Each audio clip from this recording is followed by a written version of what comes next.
are live in the present tense with Sam Stewart on 91.7 FM, WNJR Washington, and online at WNJR.org.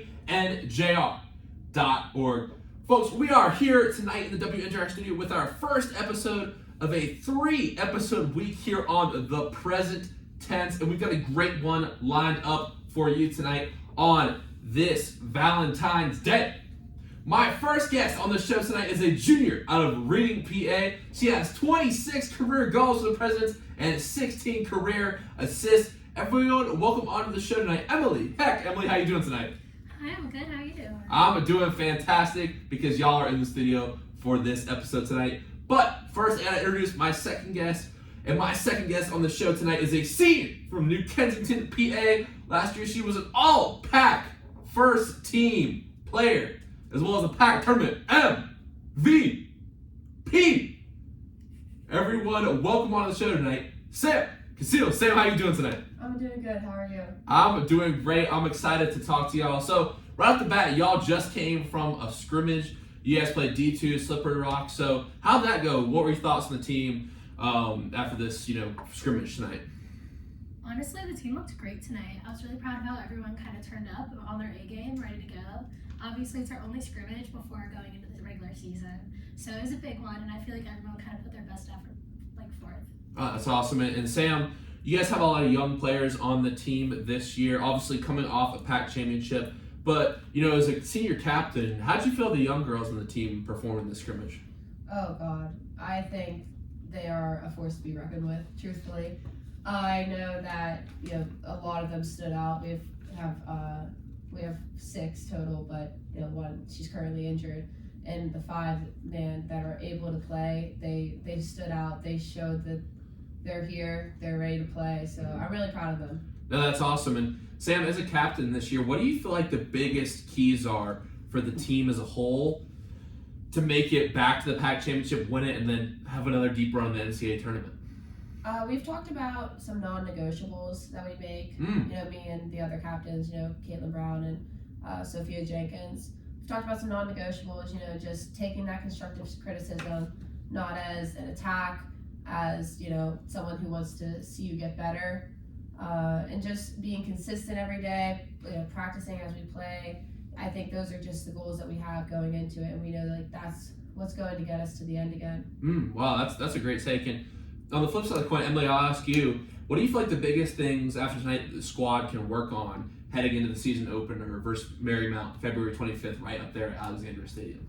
It's something we all kind of always keep saying is communication. I feel like it's always something that can be improved upon, and it's always something that needs to be a major focus, especially with team sports. Yeah, no, for sure. No, that's a great answer. I think Ella said partly the same thing, like defense, a big part of defense is communication. And even the Lax guys, Parker and Paul, who came on last week, they said, things of a similar sentiment. Now, my question for you tonight, one of the first ones that we want to dive into it a little bit already is, if you could, and Sam, you've won multiple PAC championships here. Emily, same as you say, you have done the same. So if you guys could describe this lacrosse program and the women on it in one word, what would you use? The program, I would just say it's just going uphill. Uphill, that's okay. the best way you could say it. Is each year it has improved every single year. I mean, you got to give credit to the coaches. Whenever you switch assistants, you still bring on someone good. You have consistency with Allison Valerio. So you have that in the coaching staff and just the girls. She's recruiting girls who we're competitive. We like to play against each other. We like to, compete against each other. We like to compete against other teams, and we like to win. And we're competitive, and I think that's the best part of us. Wow. I think that's the most dangerous part of our team. Uphill. No, that's awesome. Thank you for that answer. And Emily, what about you? What is the word you would use to describe this lacrosse program?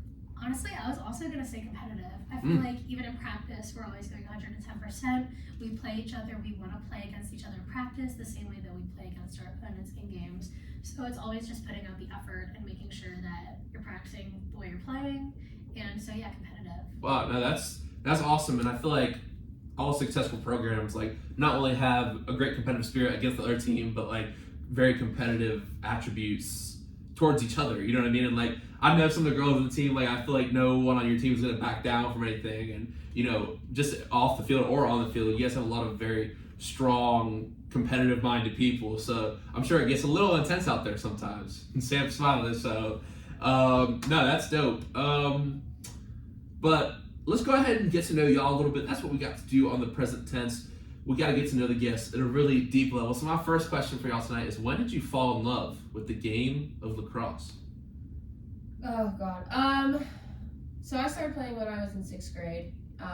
Actually, my dad, he sort of started lacrosse in our area. My brother was really into lacrosse. Yeah, my brother was really into lacrosse. My brother Frank, he ended up playing at St. Vincent, but he was really into lacrosse because my cousins played lacrosse at Fox Chapel, and Plum didn't have a program, and my dad wanted his son to obviously, stay in the area with his friends and play the sport he loves. So he created men's lacrosse, and then after that he said there can't be a men's lacrosse team without a girls lacrosse team. And so it was just kind of always there, even when I was just playing with my cousins. So I loved it from there. I was always really big into volleyball too, but probably wasn't until like my sophomore year of high school that I really started to get into it. I just really started wanting to build my lax IQ, and just be a better player, have fun with it. So I'm always really competitive, but I would say around like second year of high school, I really started to love it. Yeah, and just, back to that last point and the point you're talking about before, your competitiveness, I did see you playing during Anchor Bowl. I got a little competitive out there. I saw you getting into it. Yeah. But that's so dope. So what kind of obstacles, did your dad have to go through to make a lacrosse program? That sounds pretty difficult, starting a school program, out of nowhere, basically. Yeah, I give him so much credit. He obviously had, people on his back helping him out.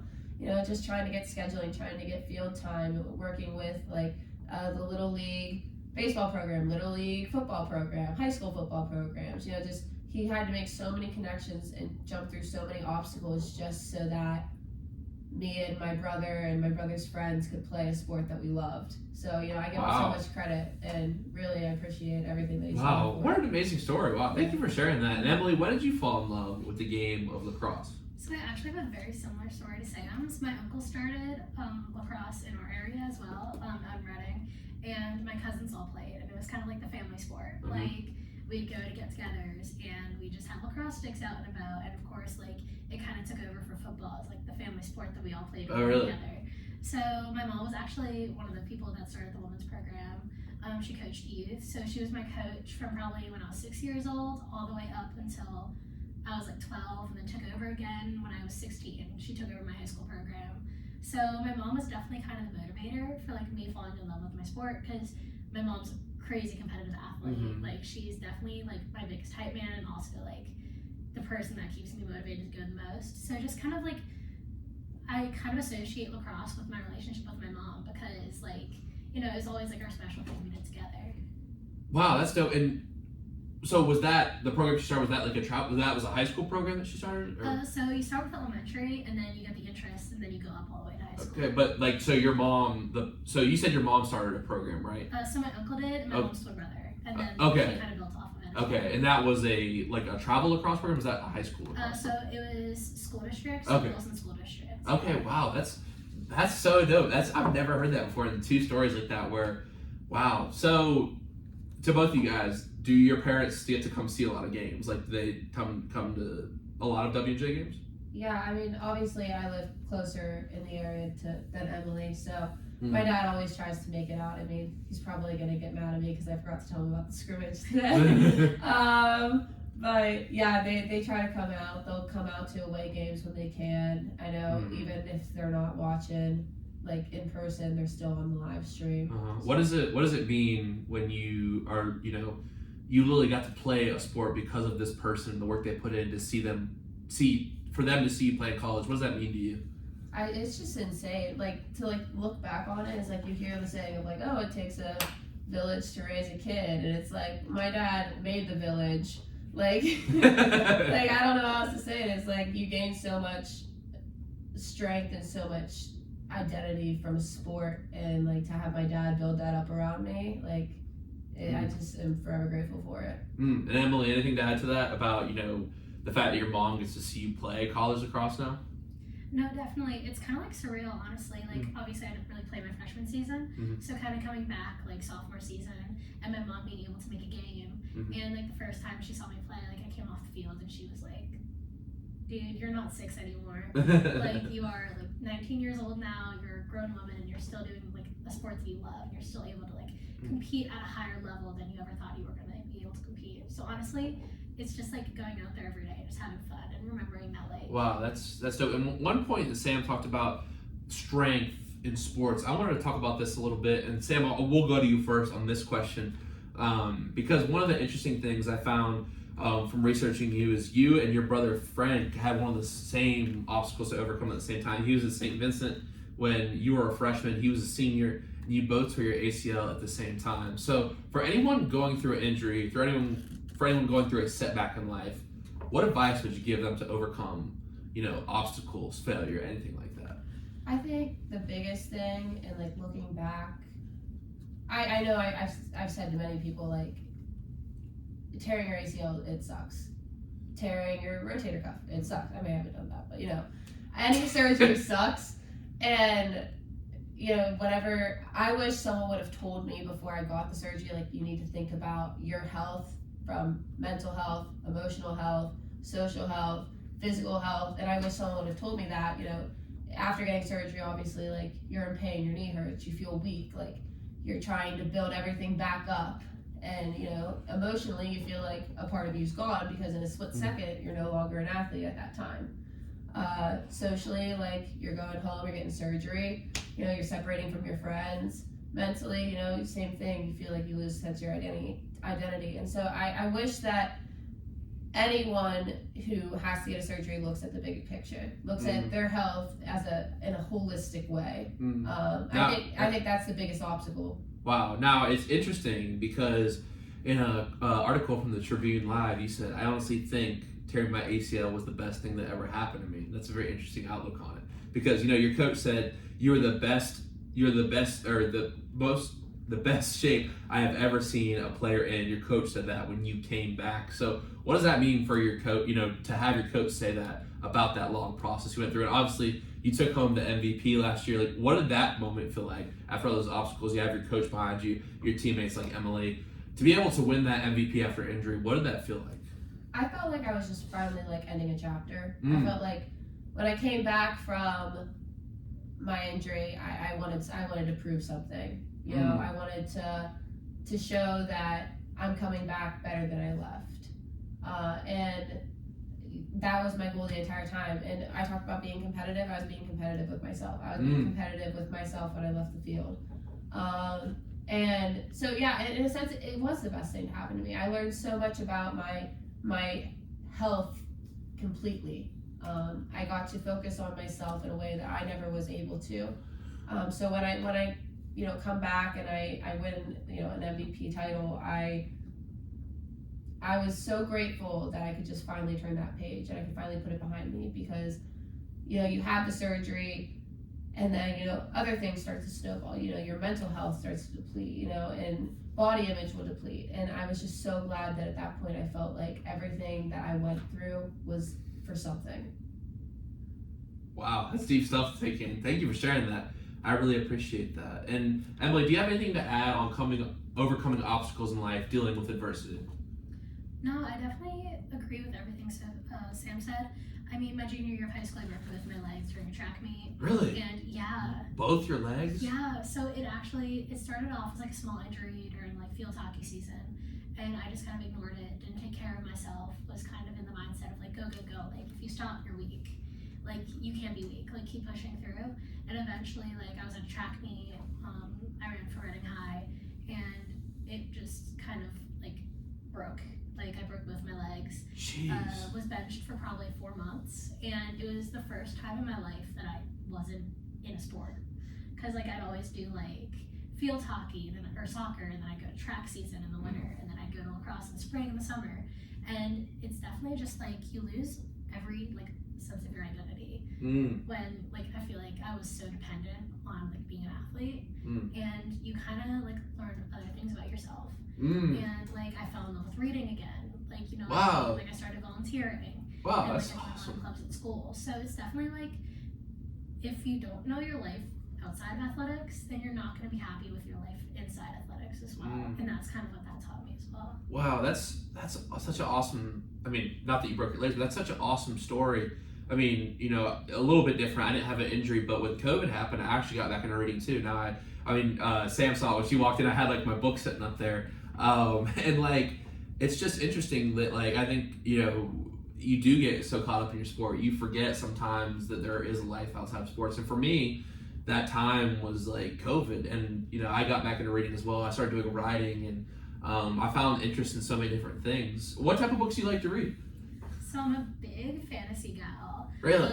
That's what. So do you guys talk to Gabby and Amanda about books? Yeah. And Ella too. We talk about books. Oh, You guys yeah. all. Sam, do you read as well? Not as much as that. Not That as group much as reads a lot. Oh Like, yeah, there are tons. Like if I'm sitting on a beach, I can crank out a couple books, but That's pretty good. yeah, that's about it. You know, okay. Here's the thing. I guess I never understood reading on the beach. Are you joking? No, like I never read on the beach. Oh my god. I'd rather be in the water or like surfing or You like. put your feet in the water. You don't go in the water? I can't swim. Really? No, I can't swim.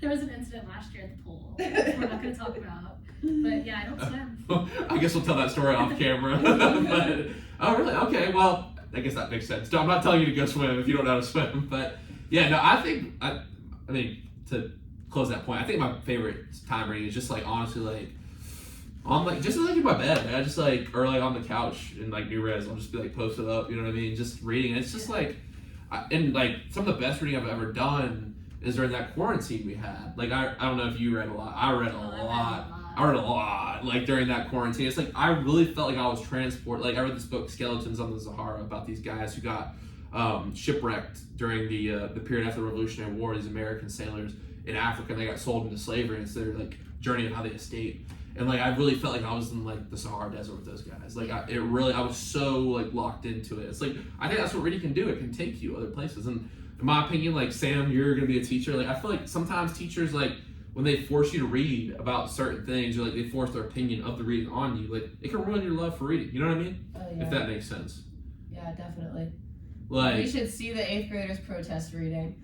it's like, but I feel like it starts from like really. Like, I remember like I don't know if you ever got this, Emily. Like because it sounds like you kind of went away from reading for a little bit, and I did too. Like it's like when you're young, it's like you have to like read these books, and like I think even like like you got to go read Dostoevsky or Tolstoy. Like no, you can just go read a fun book. Like you know what I mean? Like sometimes like I just read Joseph Conrad, Heart of Darkness. I read Aldous Huxley, Brave New World. Like sometimes I like to get the classics, but sometimes I just like to go read like something new, something off the bestseller list. You know what I mean? Like that doesn't mean just because it's new doesn't mean you can't learn a lot from it. Now personally, I don't really dive into the fantasy stuff, but like when you say fantasy, is it like? So I think I'm gonna tackle Game of Thrones over next break. Really? Okay. Yeah, Who just said that? Who just talked projects. Who just talked about reading Game of Thrones on the show? I'm completely blanking. But yeah, I heard that's like a popular book series. Oh, incredible. Well, because I know like the show's popular. Like what's Yeah. House of House of the Dragon. Yeah. So good. Really? So good. I've never seen. I haven't seen that before. We'll get to like movies and TV shows a little bit, but I've never seen that one before. I just started watching this series called Godless on Netflix. It's a western. Oh. Really good. Yeah, I'm into westerns, like spaghetti westerns that are like more modern. I just watched this one called Valley of Violence, but don't worry, we'll get to movies in a little bit. But yeah, no, I think that idea of like finding stuff outside like sports is very, very important. So thank you for bringing that up. That's definitely sparked a lot of conversation. Very interesting point. And did you continue running track after that? You know. I did not. Okay, I got you. Yeah. Respectfully, I was not gonna risk doing that again. Yeah. No. Wow. That's what was that rehab like? 2 broken legs at the same time? Yeah, so it started off with like boots, and then luckily enough, like I talked my way out of casts. I was like, I'm not putting casts on my legs. Like that is so impractical. So it was just like a lot of walking boots, and then I would do a couple weeks of like non-weight bearing, and then I do a couple more weeks of non-weight bearing in the other leg, and it was just honestly like one of the hardest kind of like rehabs that I've ever done, because you know you use your legs for everything. Wow. Thank you for those stories. I really appreciate it. And my next question for you is, what is your favorite part about the sport of lacrosse? And Emily, I'll go to you first.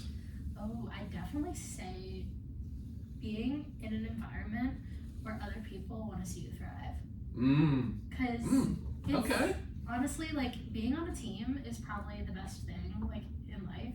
Honestly, like that sounds stupid. Happiness is found in the presence of others. Just, like, being around people that want to see you do well and want to see you, like, be the best that you can be. So definitely just, like, being on a team. Wow, that's dope. That's a dope answer. And Sam, what about you? What's your favorite? I've heard it called multiple. It's the fastest game on 2 legs. That's what your teammates said. So sometimes it feels like that, truthfully.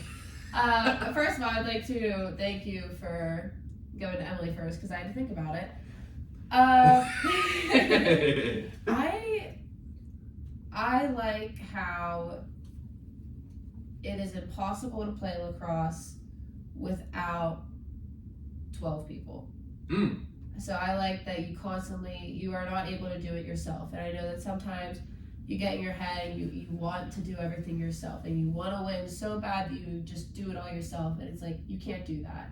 So I think it teaches a lot of discipline in that sense. Great answers. My next question for you on the flip side is, what is the most difficult part about the sport of lacrosse? And Emily, we'll go to you again. I see the gears start over, Sam. On the hot seat, geez. That's what we do. That's what we do here. Come on now. Honestly, I'm gonna kind of tie this in. It's just like time management. Like, I mean, I sometimes find myself like when I'm in other clubs or organizations and I'm dedicating my time to that, and then I'm dedicating myself to school because obviously school is your number one priority because, you know, that's the best part about being a D3 athlete. And then also like athletics on top of that. Like sometimes you just feel like you're sinking into like a hole of work that you need to do and like commitments that you're not able to keep up with. But then like taking a step back and realizing that like it's an opportunity that you have to play lacrosse here, and realizing that like it's not a commitment if you're having fun. I agree, and I think one of the biggest things in life is like I hear people like say like, I don't have time for this, I don't have time for that. Like the thing is like, and I truly believe this. Maybe this at home you might view this as ignorant if you're listening, but like my thing in life, if you want to do something, you'll make it happen. You will truly, if you want it bad enough, no matter how busy you are, you will make it happen. So yeah, I think that's a great point. And Sam, what would you say the most difficult part of the sport? Now, all it's difficult to me catching the ball and shooting it, but what would you say? Other than that, I think I honestly learned it this year is, you know, not taking things to the field as best you can. I know I still struggle with it. Like, you know, I'll go to the school and I'll be upset about something that happened when I was student teaching today, and like, you know, I'll just be in a bad mood. Or what kind of stuff happens when you're student teaching? Oh, I've heard. I don't know if you know Sid Petrowski. She always told me funny stories when she was student teaching. Yeah, so just like leaving things, like not bringing them to the field. But honestly, this happened last year, but we were learning about the American Revolution. So we were watching some clips from Hamilton, and a student this called... is a GOAT documentary.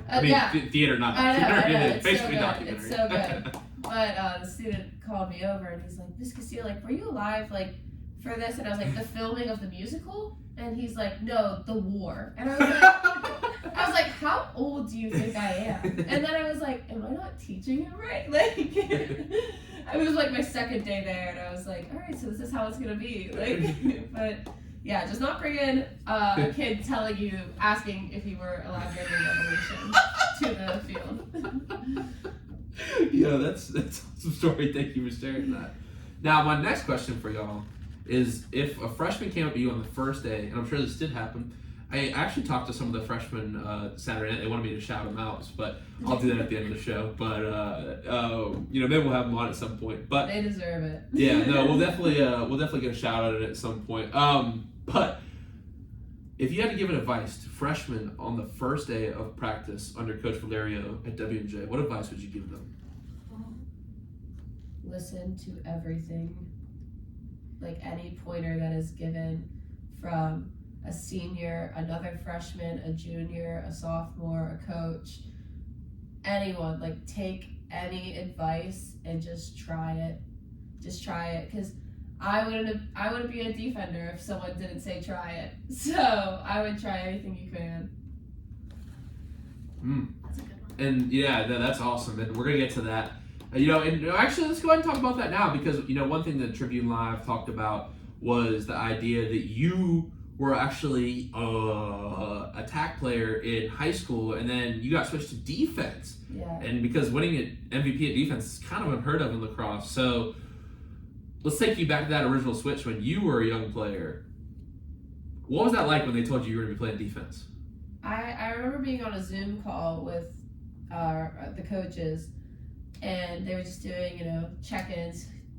Coach liked to have some Zooms individually and as a team during COVID to keep our mental state sane. And I remember it was like right before we went back, and she's like, "So how would you feel about playing defense?" And I was like, in my head, I was just thinking, I'm coming back from an injury. I want to play it any way I can, and so like that's the mentality I just took with it. And then I ran with it, and here I am. But I mean, yeah, I like I said, just try it. Like I'm so glad I did it, and I'm so glad that I obviously I was scared, but I'm so glad I didn't let it get the best of me. Wow, that's just had you ever played defense before? I was a midfielder, but my high school wasn't very good. We love you, Plumborough, but then we weren't that great. So I mean, I have played defense before. That's just part of the game. Even if you're an attacker, you play defense, but not to the level that WJ's running it. You and Ella and the rest of the defense hold it down for WJ. That's awesome. I love our defense. It's great. Awesome. Cage, Gab, we love it. Yeah, no, that's awesome.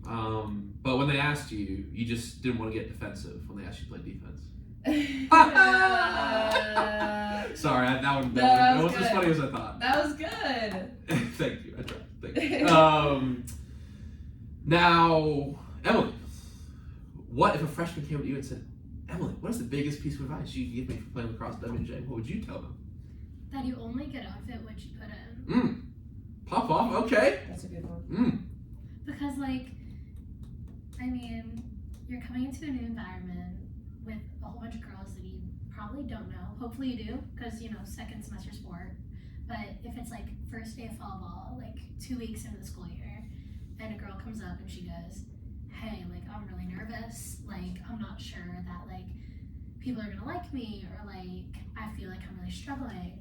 And it's just like being able to like you get into it you get out of it what you put in the way that like if you don't go up and you don't engage in conversation, maybe you'll never know if the girl that you're engaging in conversation with is gonna be your best friend.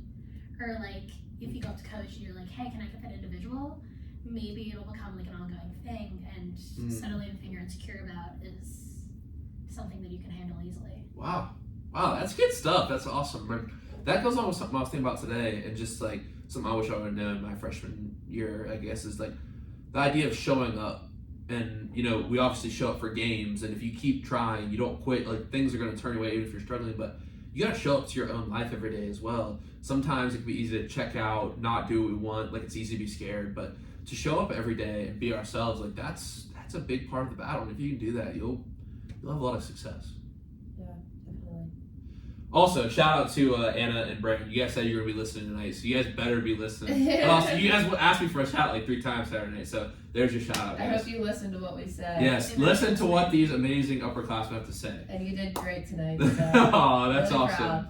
All right, y'all. Now, we got to get kind of deep on the present tense. Y'all listened before, and I appreciate that, but it's time to get deep just a little bit. We're going to swim the deep end of the pool. That was a good one. I didn't mean to do that. But if you saw yourself, I know you lived in Marshall freshman year. I don't know where you live, Sam. Where'd you live freshman year? What used to be Bo.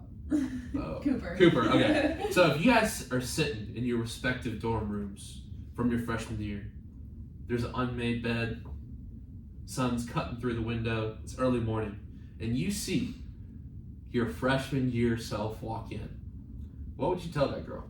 Stop bleaching your hair. I don't remember you having bleached hair. Oh, I was blonde. Really? Yeah. Dude, I live next door to you. Yeah, I was really talking about showing up. I stayed by myself. You know what I mean? I really didn't do nothing. No, you're good. Making me all embarrassed on here. I didn't mean to, I'm sorry. It's okay. I don't know. Gears are turning over there. I know. There's just so many. To be honest, freshman year was really, really hard for me. And there's so many ways you can just go about it. But if you could see that girl and you knew what was coming, what advice would you tell her? Look out for the pandemic. But That's what Juan said. He said bring masks. yeah, seriously. Probably just like just take a step back. Like you don't need to have it all figured out right away. Like, and when you're taking a step back, look at the bigger picture. I cannot harp on enough what I think about. You know, there are multiple definitions to health, and I wish my younger self would have known that before tearing an ACL. So I just think like taking a step back, you know, don't take it too seriously, but you know, don't try and slack off either. So yeah, bring masks. Yeah, there you go. Wow, that's good stuff, guys. Now, my next question for y'all is: you are upperclassmen, so how do you want to be remembered at Washington and Jefferson College when it's all said and done? Okay, funny enough, I was kind of thinking about this earlier. I read your mind. Or you read my show notes, one of the two. Yeah. But I just want to be remembered as like the girl that you could go up to if you're having a bad day, and like you knew that like I could be the person that would listen to you, or if you had something going on, like I really am striving to be someone that people can go to if they have anything going on in their lives that they just need a support system for, and just being the person that like if they're not like if someone's not doing well, just being able to like come up to them and maybe I can make them feel better or offer them just like another line of support outside of their family and their friends. No, that's awesome. You don't know what that can mean to that person either. That's one thing we talk about here a lot. And that's a great answer. Thank you for that. And Sam, what would you say? Along with that, like, you know, just being a compassionate, like, good person that is there on campus, but also, like, you know, I want to be someone who, like, has their hands in everything. Like, I want to be known for, like, she was a student teacher, but she was on the lacrosse team, and, you know, she was in the history club, she was in honor societies, you know. All right, flex. Yeah, like, I just, okay. But just, like, no. just, Yes, like, queen. having, Yes, queen. No. Just like I wanna, you know, just someone who really got the most out of their liberal arts experience. No, thank you, W and J. Slay. Slay. No, that's dope. No, that's awesome. That's how I think of you. Thank you. Yeah. No, you seem very busy to me. Oh. Yeah. No, that's that is definitely no, that's dope. That's dope. Now, you all seem very motivated in both your on-campus sports and out-of-campus activities, which we'll talk about in a little bit, of course. But if you had to say what motivates you, what would it be? What fuels you? What drives you?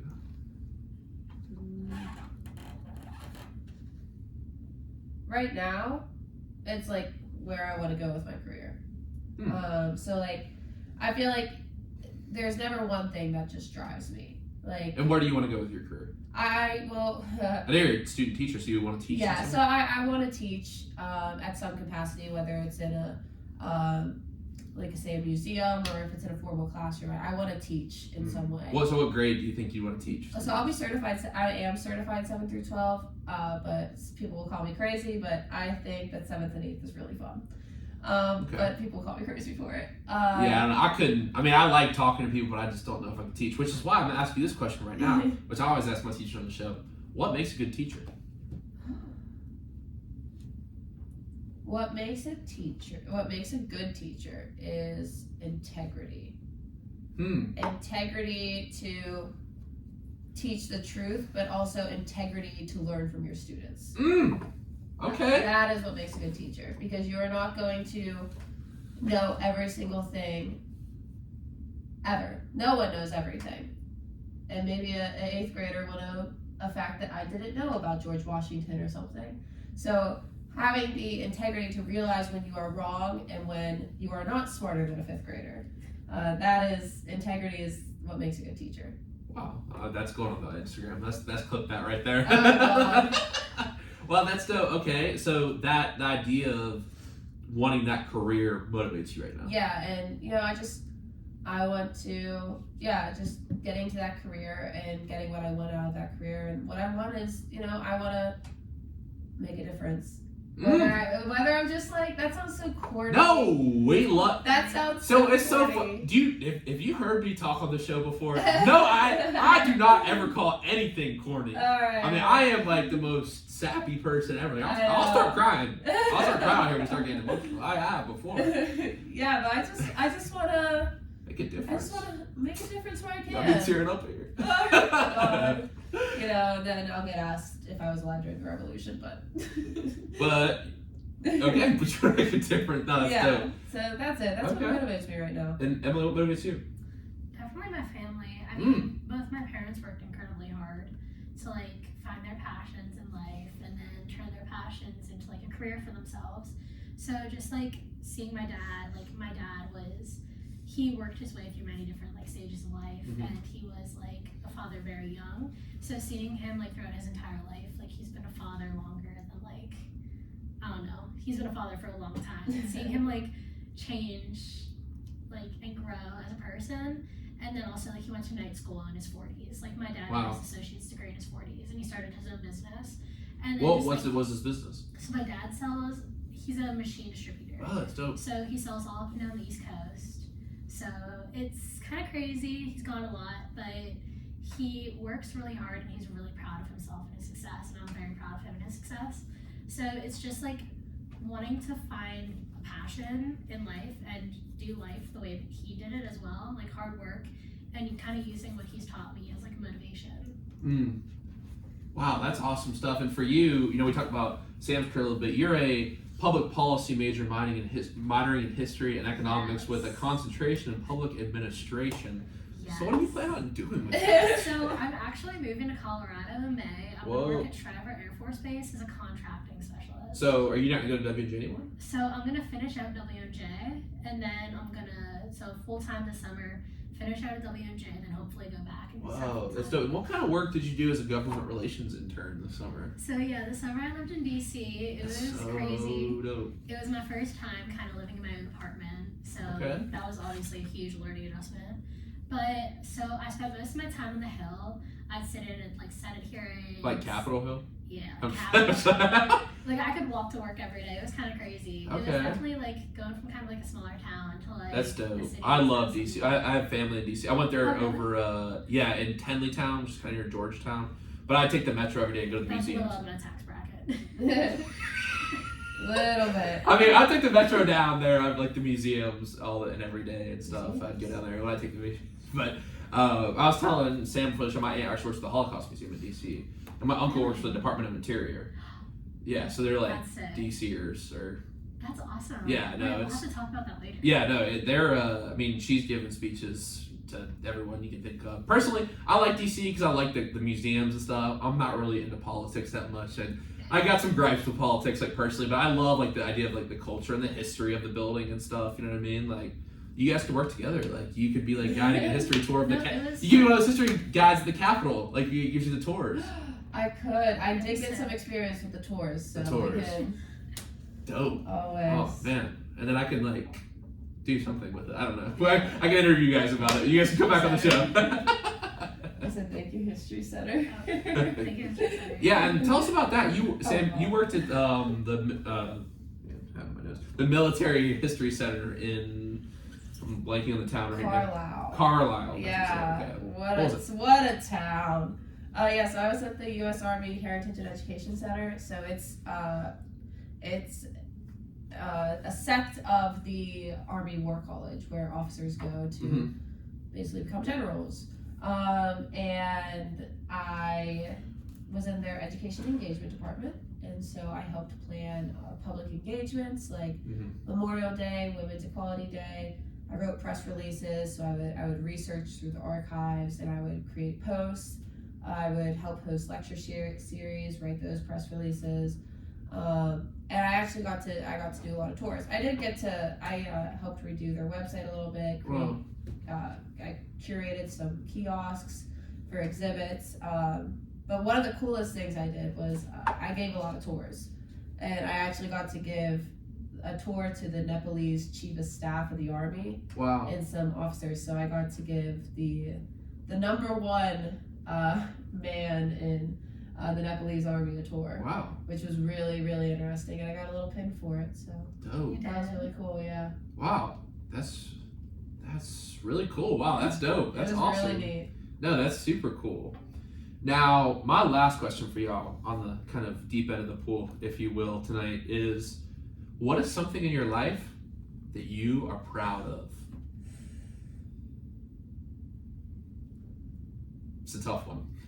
Everyone always gives that reaction because I think, I'll talk because I know you need a second to think about it. But Thank you. Yeah, no worries. Because I've shared multiple answers, but I think I'll speak on why I think this question is hard because I feel like as a society, and I try to have very motivated people on this show. I'm sure, very, there's a lot of similar themes across these guests that I have on. They're all hardworking. They all have very interesting stories, so I want to talk to them. But sometimes when people are after what they want so much and they're chasing and they're working so hard, sometimes we don't stop and have those moments to reflect about what we're proud about. We don't give ourselves the credit we deserve because as a society, we're always on the go, move. But those periods of reflection, those periods where we not only look at the external world and see what we've done, but at the internal world and see what we've done, those can be few and far between in our society. So I think that's why that's a difficult question. Are you gonna clip that? That was pretty good. You should clip that. Nice. But was that enough time for you guys to think about your Yeah, answers? Okay, I'll go first. So kind of going on the reins of taking a step back and self-reflecting. Definitely just my growth. I feel like you asked the question earlier and I didn't really actually say an answer about what I'd say to my freshman year self. But just kind of I've developed so much as a person since I was 13 years old, and just remembering that everything leading up to the point I am at now has had a purpose, and every difficulty that I've gone through, every time that I just wanted to give up and cry has been has led me to be where I am now. Fingers crossed, I have a full-time job, going to college, I have a great relationship with my professors, I have a great friend group and a great family relationship too. And it's just realizing that the person you are now is the result of everything that you've gone through. So I'm very proud of myself and my journey. Tears are the water that helps the flower bloom. Wow. You gotta stop making these water references. I'm sorry, I'm not trying. Personally, I go to the pool 3 or 4 times a week. You could come and Ryan Bannon's the lifeguard there. He's an all-American water. Ryan's banned me from the pool. Yeah, Ryan- she has been banned. Ryan Bannon has banned. I've been banned. Really? Yeah. Without being supervised. Yeah. Well, isn't that everywhere you're supposed to have a lifeguard there when you go? Yeah. Thank God there was a lifeguard there. We'll talk about the story another time. Okay, wow, that's a great episode, and I'll try not to make any more water references. Sam, what are you proud of? I think I am proud of the opportunities that I have taken under my wing. I'm proud that I have been able to, I hate bringing up teaching again, but I'm proud that I get to teach, and I've done internships for teaching. I've done internships at the War College, and I got to help make an exhibit That's so cool. in the library, and so it's things that I've gotten those opportunities to do that has taught me time management, has taught me some the greatest lessons that I've ever learned about perfectionism. But I guess that kind of goes with the quotes and stuff that we were all talking about, and I've just learned lessons from those, and I'm really proud of those opportunities that I've been able to accomplish and also execute. So Wow, that's really good stuff. Yes, claps. No, that's Claps. awesome. That's fun. Now let's get to some fun stuff. This one always makes people think or laugh, or this is a safe space. Get it out. What was the story of how you met, and what were your first impressions of each other? I know this one. I love asking this question. Can I go? No, for this one, I just throw it up We in gotta the do it air. together. I throw it up in the air. We met. On my Because overnight. I was her overnight host. Yes, I slept on her floor. Yes, that is how we met. That wasn't very nice of you as a host. Make her sit on the floor. Oh, Okay. I I volunteered. had I 2 volunteered. people in my room, and actually I went to a different room, and one of them slept in my bed, and she got the short end of the stick, and she was on the air mattress. I didn't care. Oh, well, at least you had an air match. You Yeah. don't sleep on the floor. That's different than Halfway sleeping. through the It day. definitely did sleep though. But yeah, we met on her overnight. Oh, And okay. they had a little clinic.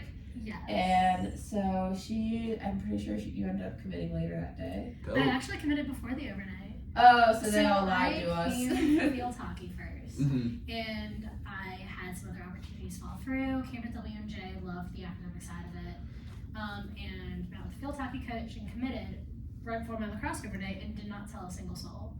I was like, I'm not telling them. Like, they have to impress me. Like, they want to play lacrosse here. I want to say strategic. So, and I think it worked. You're still here. So, I mean, I was impressed. Just a little bit. yeah, but that's how it happened. There you go. It's not super interesting. No, but, that is like, interesting. And we That's haven't dope. been able to escape each other. Yeah, literally. Okay. No, that's awesome. Now, my next question for you is: if you could have tickets to any artist, dead or alive, their concert, and sit in the first row, I haven't even asked the question yet. It's dead or alive, first row, middle seat. Who would you attend? So today has been a very trying day for me. Zach Bryan tickets went up for sale.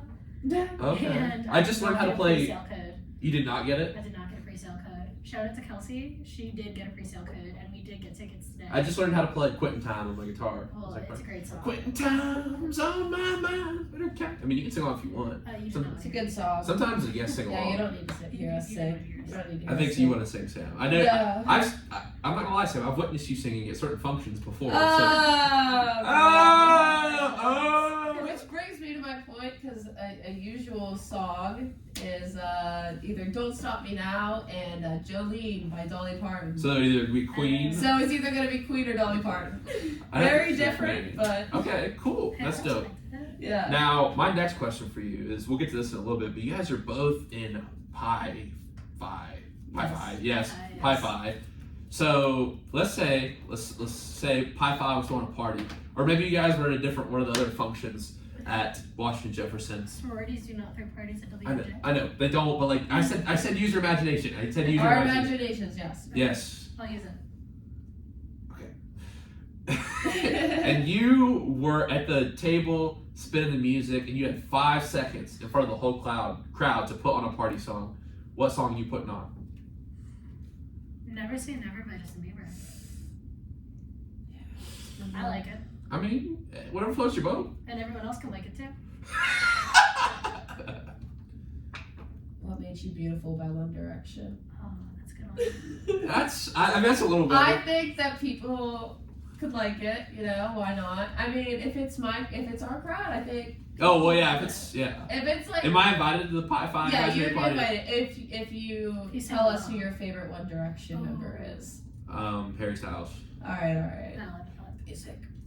Basic. What's that? I don't even know it. Zayn. What's that one? Zayn. Yeah, Zayn was another one. Yeah, I don't know that much about One Direction. Not my favorite boy band. It's probably Brockhampton's my favorite boy band of all time. I don't know if you guys- But That's big. how is that big? All right, whatever. We'll get okay. We'll go ahead and do this one because I feel like we want to talk about music a little bit. If you could only listen to one musical artist and just one for the rest of your life, who would it be? Sam's would be Hamilton. Yeah, if we're gonna talk about, you said musical artists, what about musical? Hamilton. So I mean, no. George Washington's coming home. Yeah, home, am I home. allowed to choose That can be just like Lin- the Lin- cast as a whole? Yeah, that's Alright, definitely a then great I answer. want the Hamilton cast. I'm not gonna waste my. What? I'm not gonna waste my. Shot. No. And just like my country, I mean, I'm I'm double Yeah. happy and hungry, and I'm not throwing away my shot. Yeah, I saw it at actually the. I saw it. My aunt works at the Holocaust. She got tickets at the Kennedy Center. I got to see it. That's where I saw it. That show was phenomenal. It was good. It was dope. I saw it in Philly for my 20th birthday. That's dope. My favorite is George Washington's Coming Home. It's probably my favorite Yeah, song. that was a good one. I like Wait For It. Wait for it. What's the one where she's like, "Why are you writing like you're running out of Oh, time?" Non-stop. Non-stop. Non-stop's my favorite one. That's Yeah. it. So Hamilton, what would you say, Emily? I'll Wait For It, but the Leslie Odom version. Wait for it to get I like songs. No, I mean like the question to like the musical artist. yeah. Not Sorry, Hamilton. but that is not So Hamilton. I We can guess talk it's about. Hamilton. Probably Stevie Nicks. Oh, Solo Landslide. and Fleetwood Mac, yeah. Oh, I cried. That is my mom's favorite song. Yeah. Have you heard the Smashing Pumpkins cover of it? Of course I have. Yeah. There you go. All right, That's dope. Smashing Pumpkins. No, are you a grunge fan? A little bit. My brothers were. Okay, other than Nirvana, Smashing Pumpkins, who else? Stone Temple Pilots, all of them. Pearl Jam. It's Pearl Jam. No, that's dope though. I do love Smashing Pumpkins. 1979. Love that song. Let's see what question we'll go to next. Let's go to this one. What is your favorite movie of all time and why?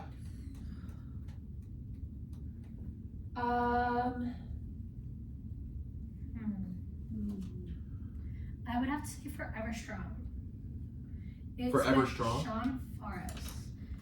So it's a rugby movie. It's based off Highland rugby, and it's kind of like, I don't think it's like completely true. I think it's a story based on true events, and it's basically all about like teamwork and like this kid overcoming adversity. You know, going from really troubled like lifestyle, kind of turning himself around and like making himself into a better person. I'm looking at it right now. It looks really good. It's so good. That's dope. I'll have to check that out. That's a deep movie. It's deep. That's a deep movie. All right, bet. What about you, Sam? Mine's not as deep. Doesn't have to be. I didn't say it had to be. I'm gonna go with Return of the Jedi, Star Wars. For sure. Yeah. That's the. Episode Or are you a 6. Star Wars fan? Yeah. We've gotten to Star Wars. We've gotten to. I love Star Wars. The prequels. I'd say. I mean, originals, prequels are good. I love the prequels. I do like the prequels. The sequels. Yeah, Last one was good. Yeah. Rise of Skywalker was good, but the other two ones were. Yeah. Rogue One's good. Rogue One is the best Star Wars film, but it's not my favorite movie. What's your? Is Return of It's the Jedi? Return of the Jedi, but Rogue One is, in my opinion, the Oh, best Star so Wars good, movie. so good. No, I agree. Mandalorian's good too. Yeah.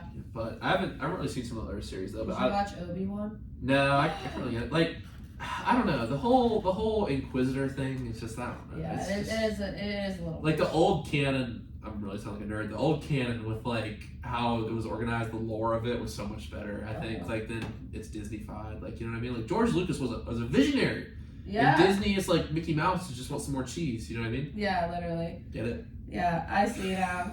I watched this one clip, and I don't know how I saw it. I think it was on Twitter, and it was like, George Lucas at his cabin in the woods. Like, I don't know where it was, but he's like, I'm gonna sit down. I'm gonna start writing the prequels today, and he just had like a yellow notepad and 3 like number 2 pencils. No, the other thing about the prequels is that he wrote them all by himself. He had co-writers for original, which is why some of the dialogue in the prequels is like, it's a little like, it's like, I hate sand, it's coarse. Yeah.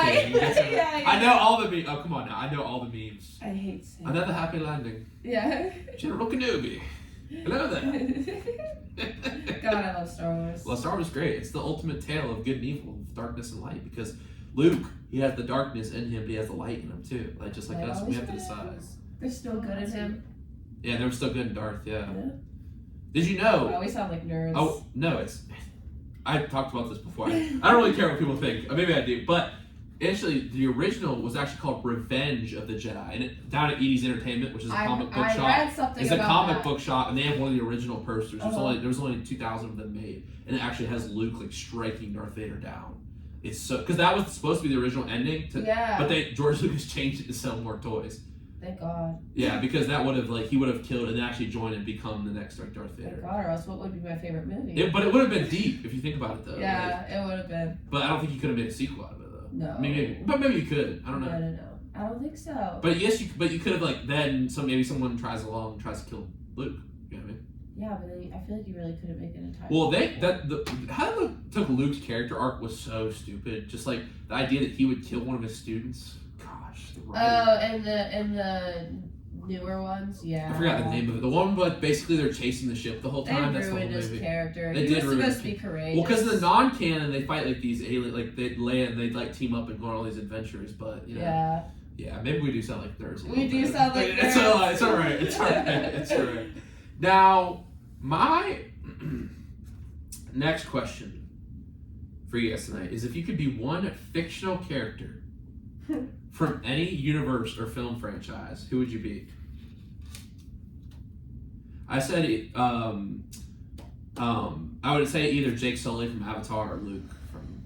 Yeah, Luke's a good one. Yeah, did you see the new Avatar? I actually haven't had time yet. I rewatched the old one last week. The new one is I so love good. that. The new I can't spoil it. Don't listen to the episode with Parker and Paul because we talked about the whole plot. It's so good. James Cameron really knows how to yank at the heartstrings. Titanic. Can I get nerdy? What? Can I get nerdy? Get nerdy. I'd be Harry Potter. Oh, that's a good There's my friend Julian was telling me there's a Harry Potter game that just came out. Yeah, Legacy. Yeah, he was like, bro, there's like all these different combat styles and like. I don't think I know, games, Evan but if wants I did, it. I'd totally play it. No, that's you said Evan wants it. Yeah. It seems good. It's not like my type of game, but yeah, no, it seems pretty good. Okay, Harry Potter, that's dope. That's a good one. Is J.K. Rowling really pulled the book off the bottom shelf because it had been rejected of her like cabinet, and she was like, "Let me submit this again." Like, and now she has more money than the Queen. You know what I mean? Like, She is making bank, and she's not even doing any work. I know. So she's a legend. Kind of life goals, but Yeah, goals. Slay. Yes, Queen. yes, girl boss. It's giving Harry Potter. It's giving. Sam, what about you? You thinking hard over there? Yoda. I know. I just keep thinking about Star Wars right now. I'm going to go with. I forget her name. I'm In Star Wars? No, I'm such a fake fan. What's her name? Mia. Hermopolis? Is from Princess Diaries. Hermopolis. Yeah, I want to be the girl from. I want to be Anne Hathaway in Princess Diaries. Never seen it, That's but a good okay. one. You've never seen it? Or I've never seen it. or Hallie and Annie from Parent Trap. Oh. I would want to be in the Parent Trap. You too. want to be both of them? I'd probably be Hallie. She's Just- a rich one. No, she was the one from the farm. But I always wanted a sister, so. I've never seen it, but it sounds like I should check it out. I can't believe you never saw the Parent Trap. Nah, I haven't Or seen Princess Diaries. it. Wait, what was the second one called again? Parent Trap. No, With I Lindsay never saw that. Lohan. No, I never saw You that. know the little ginger twins? Yeah. No. Well, Lindsay. Was that the Lohan- one where they try to get the parents back together? Yeah. Oh yeah, I've seen it. Okay, yeah. Okay. Sorry, I didn't mean to disappoint y'all too It's much. a classic. Well, it's 9:30, so we do need to take a station break. Let's go ahead and head to our trivia segment before the break. You know this was happening. So, Sam, you are studying the Cold War. That's one of your emphasis. So, our first trivia question tonight before we go to break is, what year did the Berlin Wall fall? Remember, you answer this after the break, and then we'll get our second question too. Is it A, 1989, B, 1990, C, 1980, or D, 1985? And then the second trivia question for tonight is, what college did Coach Valerio attend to play Colors Across? I got those. Really? Okay, all right, but we'll hear your answers after break. Now, I just learned to play this one on guitar today. I think it's a great song. It's from The Office, too. Not only a Valentine's Day song, maybe it's for the Valentine's Day people out there dealing with some heartbreak or whatever, but you're beautiful, it's true. And this is You're Beautiful by James Blunt. Here on WNJR.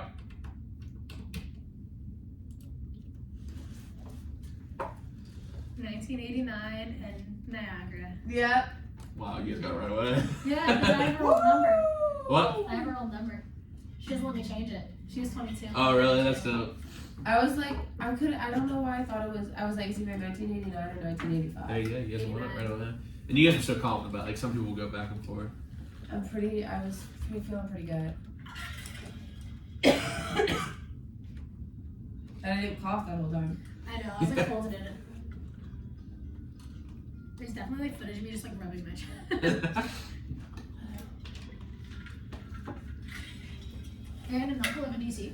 What's that? Yeah, Yeah, they live in Tenleytown, so like it's like a three or four metro stops to like Metro Center, and then you hop on the Yeah. Green Line, I would Yeah. say, to the Smithsonian, or is it the one? But it's like they live right next to Red The Line. green, the orange. It's they live orange, yes. It's like Smithsonian and stuff like that. Yeah, DC's cool. I really enjoyed it. I would literally, I mean, last year was like a lot for me. It's like that was one of my best trips that helped me out a lot. Was just I'd go to the metro and just go to museums all day. It was so Dude, fun. I had like no friends in DC besides like Sarah because she lived like 45 Sarah. minutes away. Minutes. Oh, that's right. Yeah. And so I like spent the entire summer by myself, just like going through So museums, fun. listening to music. That was Did you go to really 9:30 fun, Club? though. No, so We went I there. It was cool. It was I- a bit. like didn't do anything that was like nightlife related because I didn't want to like go out by myself at night because that's just not safe. Yeah, there's certain parts. Yeah. But no, I did a lot of daytime stuff. Did a lot of like I hung out at Georgetown a lot. I walked to Georgetown to be like 6 miles. Georgetown's cool. Yeah. Yeah. It's beautiful. That's where Pete was from. Yeah. Yeah, he's from Georgetown. Yeah, he said Buddy. tax bracket. They do got like. Brooks. Yeah, well, Brooksy he lives 15 minutes from Tenleytown, so like yeah. Brooksie's dad was one of Trump's lawyers. Really? Yeah. That doesn't surprise me. Trevor Dean told me that. That's sick. No, I met Mrs. Brooks this weekend. That's cool. Yeah. DC's cool. I would definitely live there. I want to go to Georgetown so badly. Georgetown's fun. Like, when I want to go to grad school, I want to go to Georgetown. That's dope. I want to, if I do, or if they're Duke, because Duke's where I live like 30 minutes from Duke. It's so beautiful. I've been to a couple basketball games and stuff this year, just like the environment's so dope. I have a lot of like friends from high school that went there, and they love Really? it. Where did you? Love it. You went to high school? I went to Brooks Catholic. Okay, Brooks Catholic. Okay. Yeah, So it was like a private school. So that Yeah, it was like the only Catholic school in the city. Really? Yeah. I think Kyron went there too. Yeah. That's right. Yes, Kyron was a year above me. Yeah. No, that's Kyron came along with third. That's good. And Yeah. I don't think anyone else from Brooks Catholic is here. And but Lily played in your conference for lacrosse. Yeah, we Is that lived where 15 she minutes from each sits for other. lacrosse? And Lindsay Diggin too. Oh, really? My roommate, yeah. That's dope. Do you guys live in the house? Yeah. Yeah. Wi-Fi house. We're roomies. I Not roomies, almost roomies. forgot my quote. That's good. We got a few more questions before we get to. Okay, at least I remembered it. I just want to touch this, and I know, I'm like, I know, I think I'll be all like. Might be a little bit dirty. am I Touch tape. screaming? No, you're fine. Okay. Fine's fine. Sorry, I'm like, I wasn't sure how loud I was talking. We are back on the present tense with Sam Stewart on 91.7 FM, WNJR Washington, and online at WNJR.org. Today we're talking with Sam Casile and Emily Heck for the WNJ women's field hockey, or rather lacrosse team here at WNJ. And our two trivia questions for tonight are: what year did the Berlin Wall fall, and what college did Coach Valerio attend? And our first answer for tonight about the Berlin Wall, you guys already basically got it. 1989. That's correct, folks. They got it right after the break. So let's go ahead and head to the second one. What college did Coach Valerio attend? Niagara. That's correct. 2 for 2. Easy money. Got to come up with some harder stuff next time. And you actually wear Coach Valerio's old number. I do, yeah. She gave me 22 freshman year. Oh, that's actually really dope. Now let's move to a new segment that we've started doing here on the present tense. It's time for Would You Rather. So tonight I found a good one. Would you rather have unlimited free first class tickets for the rest of your life, or eat at any restaurant you wanted free for the rest of your life? Eat at any restaurant I want for free. Yeah. Tickets. So Sam's going with the restaurants, tickets. I'm gonna go with the tickets because I don't know, like how many restaurants can you eat at? You know what I mean? Like they might not even be expensive, you know? Yeah, Just depends. but like, I don't know. Like the first class tickets, like That's sick. you know what I mean? Like travel anywhere you want. I don't know. I like a good night out, like a good date night to a nice restaurant. Oh, Evan, you listening right now? Oh my gosh! Happy Valentine's Day. But yeah, I like going to fancy places. I like getting dressed up. Okay. So All right, good that's for why you. I'm gonna say that. And Just a I'm little Outback Steakhouse dinner and Yeah. fun. I'm fine with Southwest. Southwest. Flying Southwest. I do not trust Southwest at all. For the first. Fly Spirit. Spirit Airlines. Yeah, I know. All right, and I got a question, and well, I agree with you on the flights, because first class anywhere, like maybe the place doesn't have restaurants, but you can go to the beach, and you can go wherever. Like, Exactly, you can go home. I'm sorry, I brought another water reference with the beach, but Okay. maybe we'll go to the mountains or like anywhere, any country in the world. Mountains have streams. What'd you say? Mountains have streams. Anyway, anywho, I got a couple questions from some fans of the show, Oh no. and they said, "What are your thoughts on the Dubjay baseball team?" Oh god. I'm sorry, I don't know anyone on the team. No. Ah, that was funny. I know. After you just shouted out Evan like 2 minutes ago. I feel like I know enough on this topic to speak, so. Okay. I It's funny because Joe was the one who asked me to ask the question. I think Joe. it's impressive how the W&J baseball team and how Coach Jeff Mountain gets every single person on that team to buy in. Everyone into the same goal, and I just think it's so impressive. I think, like, Coach Mountain in general is just, like, a really, really impressive Legend. guy. Go. Like, Yeah. Go even, talk. like, athletes on this campus that aren't his athletes respect him. And I think that says a lot about his character. Mm. Yeah. Wow, that's awesome. No, I completely 100% agree with what you guys are saying about him. I could not agree more. Now, one question we talked about during the break a little bit is you guys are in the same sorority together, Pi Phi. So what's that like living in the house together? Like, you know, what does that entail? I don't know. I always like to ask people about this. Like, it's interesting to me. Like, you know. No, I think it's really cool. I mean, our team in general, we have a girl in every house. Yeah. Multiple girls in multiple houses. So I think that I'm really glad that I chose to join a sorority and get into Greek life. What is the sign? Like this? It's The angels? The angel wings. Oh. I'm glad that I went into Greek life, especially because I did it my freshman year around when I got hurt. So I was really lucky that I did it. And yeah, but living in the house, I really like it. I think anyone in any sorority, I think living in the house is a good experience. Is it like rush season or something like that? Oh yeah, it's recruitment week. Yeah, this week is recruitment week. So if you want to go Greek, go Greek. go Greek. But no, living in the house, honestly, like I've met some of my best friends living in the house. That's cool. And honestly, like the atmosphere is like unbeaten. Like we do a lot of late night McDonald's runs. Coach, if you're hearing this, no you didn't. Sorry. But it's just like Last weekend, late night.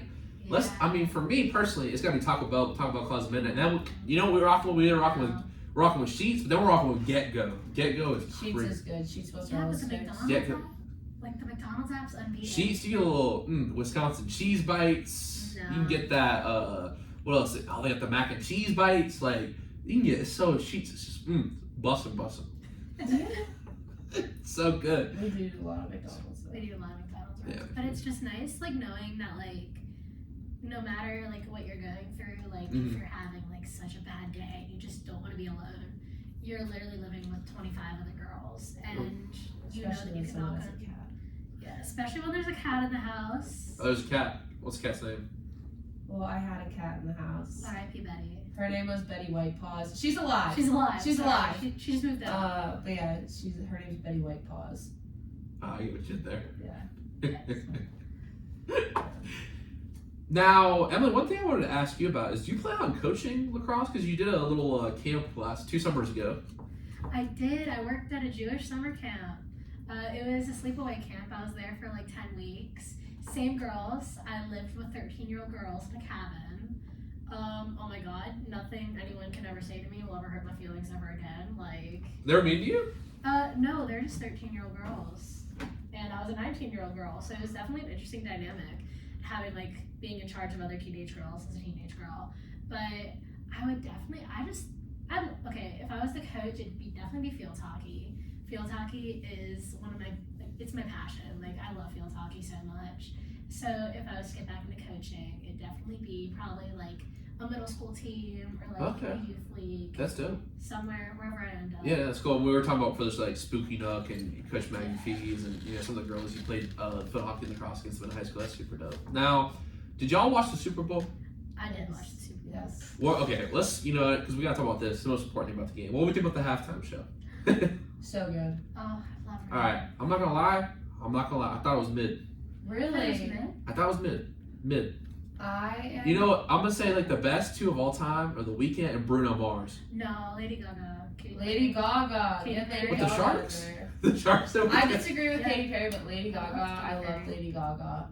I just thought those like weren't. I feel like Bruno Mars is the best. Bruno Mars was really Bruno good Mars too, was but yeah. I really liked Rihanna, and I was glad that Rihanna didn't. Man, I feel like it was good, but like maybe it was good, but I feel like it was solid, probably like above average. Like it was good. I thought the choreography was amazing. The choreographer that I mean, it's gonna sound a little nerdy, but the choreographer that like did the routine, she is like renowned in the dance world, and it was really cool. Like, I mean, I feel like it was good. I just feel like there was no like guests and I know that's not like a but it's like even the like the Weeknd where he walked in that thing with the mirrors. Is she gonna bring up Kanye? Like, you can't bring up Kanye. I was looking for that when all the lights was playing. I thought she might bring out Jay-Z. I was thinking Jay-Z or Eminem. Because there's so many songs. I thought ASAP was gonna come out. Yeah, they don't have any songs together, do they? He could hop on. I don't know. I was really Spill glad Hot 16. she didn't bring anyone out. I'm glad that she had her solo moment. I was very happy to see that Rihanna had a solo. Like, I She thought- looked gorgeous. she wasn't technically solo though, because she is having a baby. Yeah. So Her special guest was her the baby. special guest I mean, is the okay. baby. I thought last year's was pretty good, although Eminem, like, bro, you up there rapping like that, you old, bro. Like, come on now, Yeah. dog. Yeah, Like, I'm big Years Snoop old. fans. I mean, so- Snoop was pretty. I thought Kendrick, because I love Kendrick. I love Kendrick. K-Dot, yeah. So, like, when he popped off with All Right, like, that was pretty good. And the game wasn't great last year, so that was probably my highlight. But, Yeah. but this year, like, you know, it was.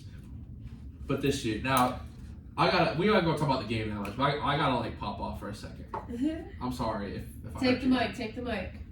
Y'all need to stop playing with this man, Patrick Mahomes. Let me read off something right quick. God. In 2022, won regular season MVP, Super Bowl MVP, led the NFL in TDs and passing yards. Only 3 players have done that their whole career.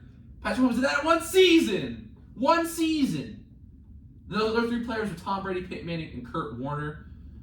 Who? No, just Okay. I mean, I was gonna tell you, We but play lacrosse. I know. I'm sorry, and that's why I said. I'm kidding. I mean, you did watch the game. Oh yeah, I was rooting for the Eagles. I will say. Yeah, I know. I'm sorry, but I like. was rooting for the Eagles, Y'all- but I people respect Patrick out Mahomes. here really disrespecting Pat. The dudes I was watching were really disrespect Pat Mahomes. Like he's It's not. his family, though, that they're just. But who cares? Like who cares if Jackson does TikTok dances? Yeah, or, pours his drink on waiter's head. I mean, but that's not Pat Mahomes though. Yeah, true. The first player in NFL history to win multiple championships and multiple league MVPs in his first 6 You know what? seasons. He played great this season. He deserved it. Okay. They deserve That it. hurt. That physically hurt to say. No, and I'll be honest. I'll be fair too. Jalen Hurts played an amazing game. Oh, I mean, he had the yeah. one fumble that really wasn't, forced. But like, the thing is, like, that's the most rushing touchdowns in Super Bowl. The first drive was incredible. Yeah, becomes the first QB to have 3 games, the rushing touchdown in a single postseason. Although, I hate to read this statistic. I wanted to read 2 more.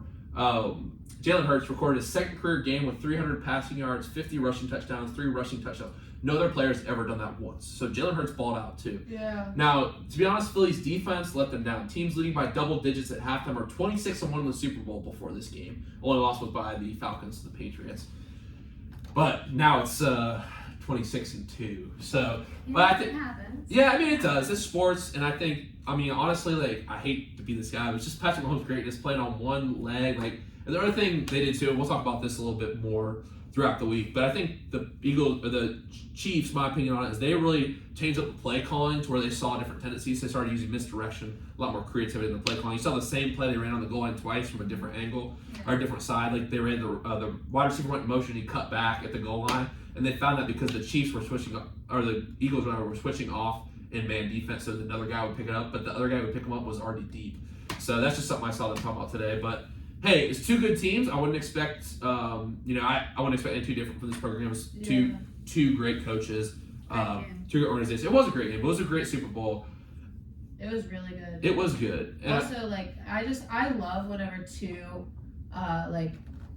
offensive powerhouses go up against each other. yeah, for sure. It just comes down to who's scoring the most. Yeah, and that was, it was kind of that fumble definitely cost them. Yeah. And I think because if they would have been up by more, because they had a lot of possession going into the second half, did the Eagles. But, Andy Reid, he coached the Eagles, but he's definitely one of the greatest coaches of all time.